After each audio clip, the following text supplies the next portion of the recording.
She didn't ask for money, didn't ask for help, didn't even ask for answers. She just stood there trembling, eyes red like she'd been crying for days, voice barely strong enough to exist, and whispered, "Can you hug me?" And in that moment, time seemed to slow, because some questions carry more weight than a lifetime of words, and I realized she wasn't asking for my arms. She was asking for safety, for permission to fall apart, for proof that the world hadn't completely forgotten her. And I answered softly, almost instinctively, "My arms have always been open for you," even though I didn't yet understand how long she'd been surviving without hearing those words. I first met her years ago in a place people pass by without looking twice, a bus station bench where broken stories wait for the next ride, and she was smaller then, quieter, carrying a backpack that looked heavier than her entire life, eyes trained to stay down because looking up had only ever brought disappointment, and I remember noticing how she flinched when people walked too close, how she hugged herself as if that was the only warmth she could trust, and when I asked her name she hesitated like it might be taken from her too, eventually whispering it like a secret, and over time she told me pieces of her story, not in order, not cleanly, but in fragments, how her mother worked nights and died tired, how her father left before she learned what goodbye meant, how homes were temporary and kindness was conditional, how love always came with rules she never fully understood, and she learned early that crying made people uncomfortable, that needing too much made you disposable, so she learned to shrink, to survive, to carry her pain quietly like a bruise no one could see. I wasn't a hero in her life, not at first, just someone who listened without rushing, someone who didn't interrupt the silence, someone who remembered her name, and sometimes that's all it takes to keep a person breathing one more day. But life has a way of stacking weight onto those already bending, and one winter night she disappeared from the bench. Weeks passed, then months, and I feared she had become another invisible statistic the world shrugs at, until today, years later, when I saw her standing in front of me, older, thinner, eyes still kind but exhausted, carrying scars she didn't bother hiding anymore, and something in her finally broke as she tried to smile like she was okay, like she always had been, and that's when she asked for the hug,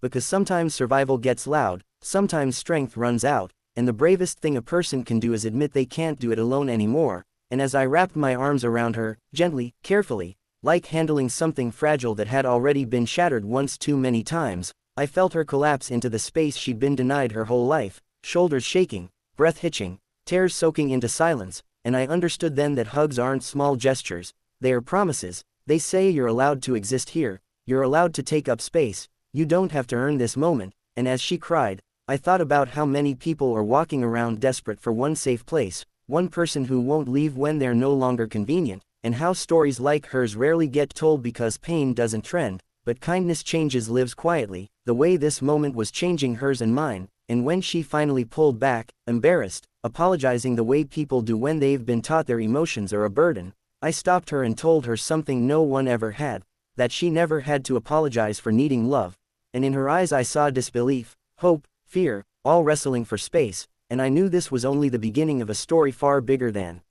one hug, a story about healing, about chosen family, about how sometimes the smallest acts rewrite destinies. And if you're listening to this right now and something in your chest feels heavy, this story is for you, because there are arms still open in this world, there are people who care even if you haven't met them yet, and if stories like this remind you that kindness still exists, that you're not alone in your quiet battles, then stay with this journey, subscribe, become part of this family, because every story shared here is a reminder that compassion saves lives in ways we'll never fully see.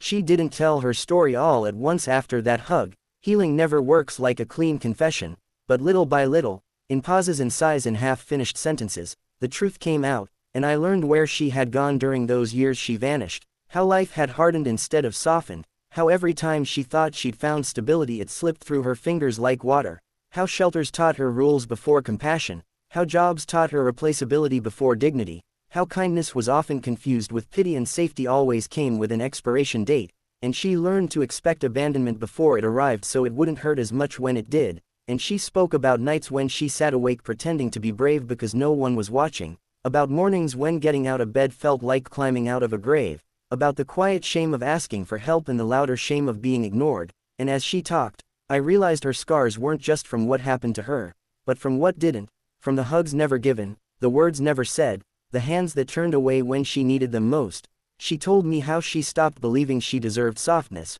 how she convinced herself strength meant silence, how she learned to smile just enough so people wouldn't ask questions she didn't have the energy to answer, and the world rewarded her for being low maintenance while quietly draining everything she had left, until one day she reached a point where survival stopped feeling like a victory and started feeling like a sentence, and that was the day she almost gave up, not dramatically, not loudly, but in the quiet way people do when hope feels heavier than despair, and it terrified her how close she came to disappearing for good, how invisible she already felt, and how she wondered if anyone would even notice the space she left behind. But then she remembered that bench, that moment years ago when someone listened without trying to fix her, when her name was spoken like it mattered, and she held onto that memory like a rope, and it pulled her forward just enough to keep going until today, until the moment she finally asked for the hug she'd been denying herself for years, and I understood then that her question wasn't just, "Can you hug me?"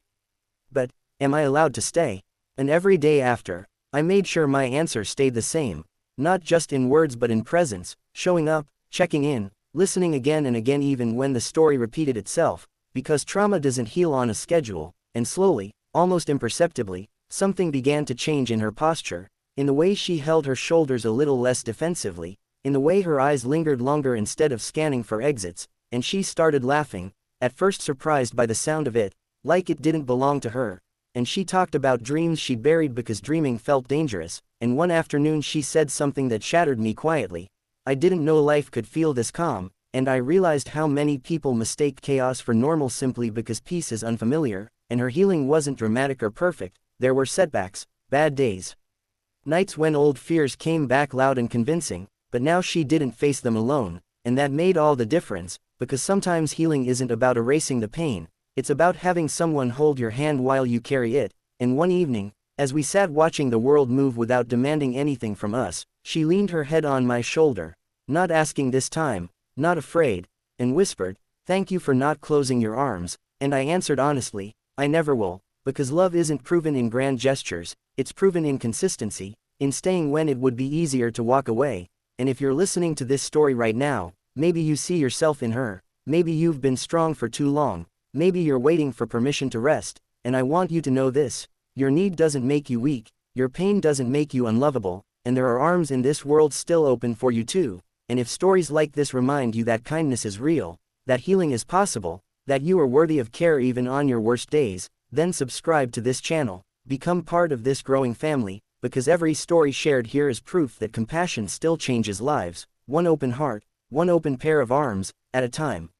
Healing didn't arrive like a sunrise where darkness simply vanished, it came like dawn through fog, slow and uncertain, but undeniable, and one morning she stood in front of the mirror longer than usual, not to criticize herself like she'd done her whole life, but to study the person staring back as if she were meeting her for the first time, noticing the strength hidden beneath the scars, the quiet resilience etched into her eyes. And later she told me, almost shyly, "I think I'm starting to believe I deserve good things," and that sentence carried more courage than anything she'd ever survived, because learning to endure pain is one kind of strength, but learning to accept love after pain is another entirely. She began rebuilding in small ways, applying for opportunities she once felt unworthy of, speaking her truth without immediately apologizing for it, allowing herself rest without guilt, and every step forward felt rebellious against the life that had taught her to expect nothing. And there were moments when fear tried to pull her back, when old voices whispered that this safety was temporary, that arms would eventually close, but this time she spoke back to those fears instead of obeying them, reminding herself that she was no longer that invisible girl on the bench, that she had survived the worst and was still standing. And one evening she did something that quietly shattered me. She hugged someone else who was struggling, instinctively, without hesitation, as if love had finally found a way to move through her instead of stopping at her pain. And I realized then that kindness doesn't end with healing, it multiplies through it. And she told me later, "I think that hug saved me once, I just didn't know it would teach me how to save myself." And the truth is, not everyone gets a fair beginning, not everyone is held when they need it most, but that doesn't mean the story is over, because sometimes the middle of the story is where everything changes. And as time passed, her laughter became easier, her silence less heavy, and the question she once asked, "Can you hug me?" was replaced by something stronger, something freer, something hopeful. And on a quiet afternoon she said, "I'm not scared of being here anymore," and that's when I understood that the hug wasn't the ending, it was the doorway. And if you're listening to this right now feeling unseen, unheard, or unloved, I want you to remember this: your story is still unfolding, and it only takes one moment of kindness to redirect a life.